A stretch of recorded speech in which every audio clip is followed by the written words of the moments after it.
يخص زيزو في الاهلي ولا الزمالك. التفاصيل دي بقى اللي انا هقولها لحضراتكم.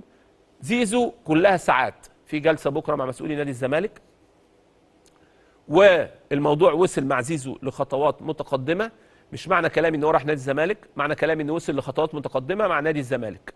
نادي الزمالك بكره موفر لزيزو 50 مليون جنيه هياخدهم، 27 مليون جنيه والده هياخدهم، 100 مليون جنيه زيزو او والد زيزو عايزهم كوديعه عشان يامن الفلوس اللي جايه بتاعته. في مبلغ طالع من النادي وفي مبلغ طالع من خارج النادي. الاستاذ عمرو الجنايني هو من يقود المباحثات في هذا الشان مع ميدو، والكابتن حازم امام هم اللي متولين القصه. طيب القصه دي تخص ايه؟ واقفه على ايه؟ واقفه على رأي زيزو أو واقفة على إيه؟ لا، مش واقفة على رأي زيزو. ممكن يكون رأي زيزو إن هو، أنا بقول ممكن يكون رأي زيزو إن هو أنا عايز أكمل